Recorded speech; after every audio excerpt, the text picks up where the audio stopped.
Welcome to Eat Your Backyard, my YouTube channel. If you're new, welcome. Please subscribe.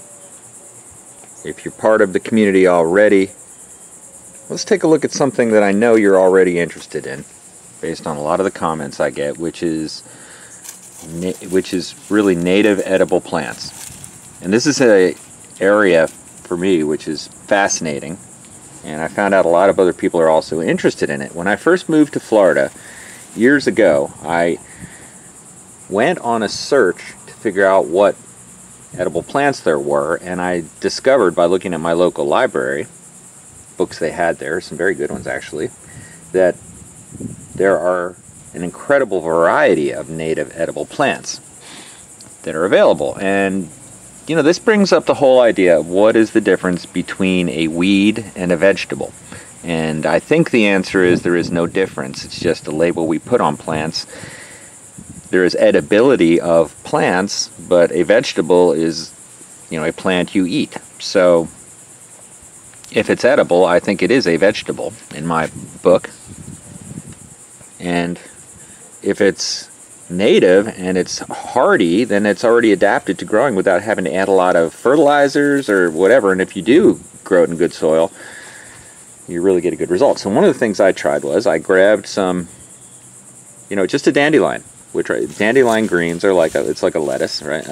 Anyway, I found this one was one that was growing in my yard, and I decided I would plant it. And so I did, and I thought it might taste good because it looked like it almost wanted to have a thorn on it, and I think thorny plants can generally taste better like this. I don't know if that's a totally incorrect theory, but the point is I grew it, and look at how much it produced. No problem. Beautiful.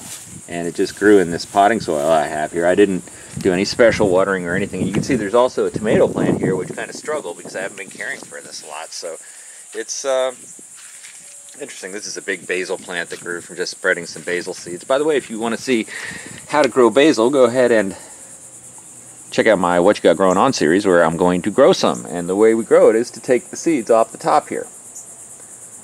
As you can see, they are coming in, and you can see over here they're already dried. Well, we'll take some of those seeds and they'll grow every time. That's how all of these grew. That's how all of these, how this one grew, is from just seeds. They smell so good, even to brush up against it.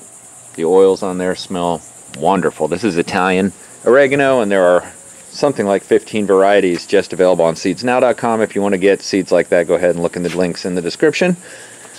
You can support the channel that way as well, easily. So anyway, yeah, so edible greens. There you go, dandelion. Look at how much just off of sprinkling some seeds.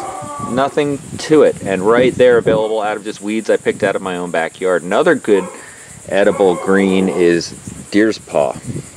And I have some videos about that on the channel. If you'd like, just look them up. Type in deer's paw, like the animal, the deer. Anyway, I did try these greens.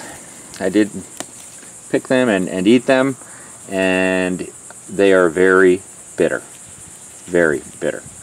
So I would not say it was a good thing at all, but I think you could probably boil them, you know, or something. You could probably make a stew out of them, and they wouldn't be so, you know, crazy bitter. So I'm sure they're very good. They're probably loaded with nutrients. I don't know, though. I don't know. But anyway, I'm going to try some other things, too. Some other types of native kind of leafy greens and things, and see what I can find out. So, hey, if you like this kind of thing, go ahead and subscribe. I have videos all the time on all kinds of topics like this, and I hope you will join the fun. Go ahead and start your fruit jungle right now.